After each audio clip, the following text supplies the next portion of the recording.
Now, let's look at the context of Genesis. Where did this book come from? And how do we understand it? Traditionally, the first 5 books of the Bible are considered to come from Moses. Modern scholars paint a more complex picture. The stories of the patriarchs, and probably even of earlier events, were preserved by oral history until they were finally written down sometime in the period of Moses or later. That's the argument scholars have. How much later? There do seem to be 3 different written accounts. Scholars call them J, E, and P. Fantastically catchy names, I know.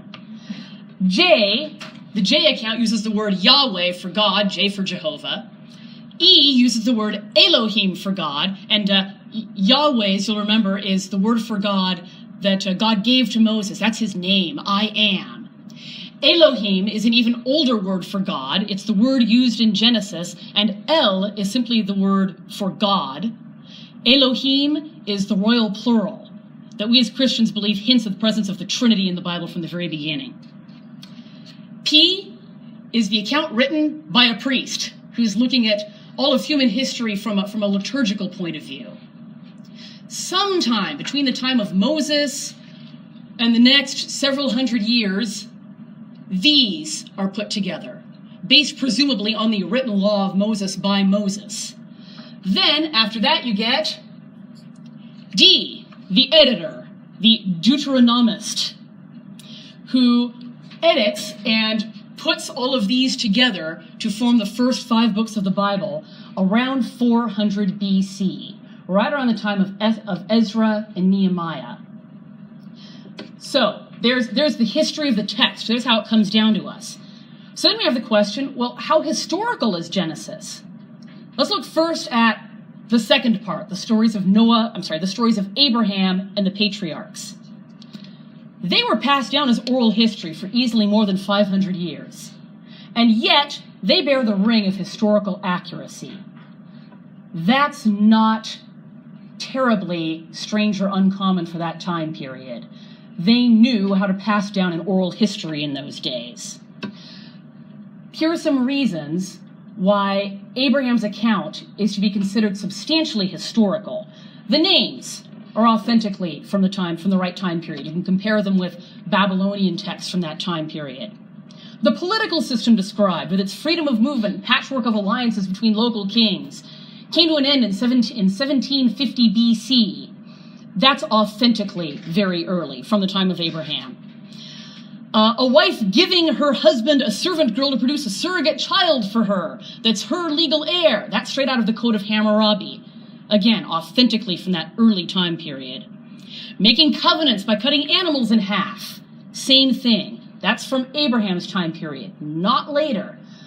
I could go on and on giving examples, but these are the kind of details that would tend to confuse later hearers of the story and be dropped over time, but they're still there. This is good circumstantial evidence that Abraham's story was passed down well and written down relatively early.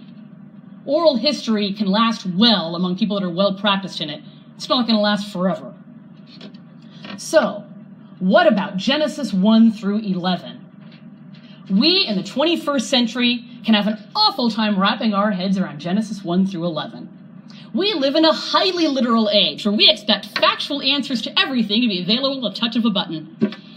We tend not to appreciate it when history is presented in the form of symbol and allegory. And that's what we find in early Genesis. The first questions we tend to ask when we read early Genesis are, when did this happen? Where did this happen? Who did Cain marry? Did these people really live to be 900 years old? Did kangaroos come all the way from Australia to get on the ark?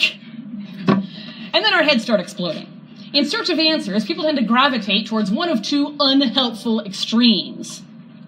One extreme is to dismiss early Genesis as just a myth, no more relevant to our lives than the stories of Greek gods and goddesses. On the contrary, Genesis 1 through 11 is about real people and real events. the Catholic Church teaches that there really was a first couple. Makes sense. Incidentally, this is backed up as far as we know by studies of genealogy. And what's the word I'm looking for? I'm sorry, by studies of genetics. We know this first couple as Adam and Eve. There really was an original sin. There really is an enemy who tempts us. And most of all, there really is a God who created us. Those first few chapters of Genesis are the beginning of the story of humanity. They're what kick off the plot. They are absolutely necessary for the rest of the story that comes later.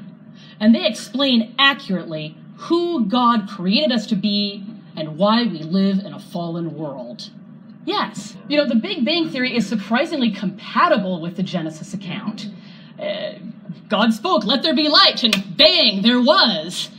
Because the Greeks, for example, believed that God, well, not that God, but that the gods created the world out of pre-existing material, and that matter and time and space had always existed. There was no coming into being. The Church and Israel have always taught differently. That, no, there was a time when time itself began and when matter itself came into being. And now science is backing that up. And that's a wonderful thing to see when science and Genesis harmonize so well. That doesn't always happen, but the Big Bang is an example of easy harmonization. Incidentally, the Big Bang Theory was first theorized by a Catholic priest, Father Georges Lemaitre. There's your trivia for the day. Let's see, where are we? Oh yeah, the other extreme then is to insist that every bit of Genesis chapters 1 through 11 be taken literally. But some of the history of Genesis does not correspond with what we know about the world through archaeology and science. And that matters, because we as Catholics want to be honest seekers after truth in every field. Yeah, we got the time. I'm going to say a few words about the science versus religion debate. I don't want to linger on this too long. We got other more important things, like what the text is actually saying. But the science versus religion debate in the Catholic Church, we had that 500 years ago. We finished it. And we did conclude that science tells us real things about the universe, and that through scientific inquiry, we, even with our fallen human minds, we still have God-given rationality, and we can still learn real things about the universe through scientific inquiry. And sometimes, when those things don't match up with the Bible, we get to ask ourselves, well, did the author of Genesis intend early Genesis to be taken literally?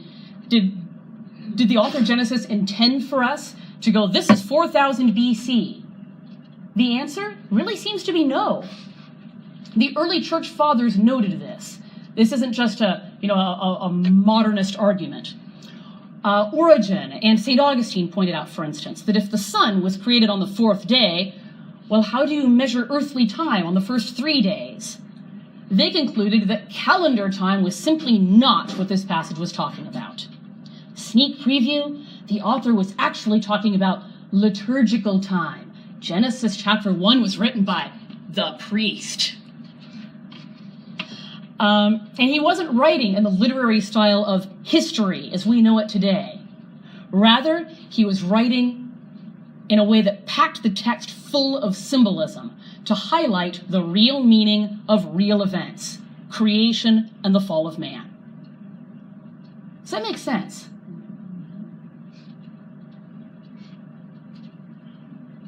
Any thoughts or questions on that before we move on? Especially in America as opposed to the rest of the world. And you know why?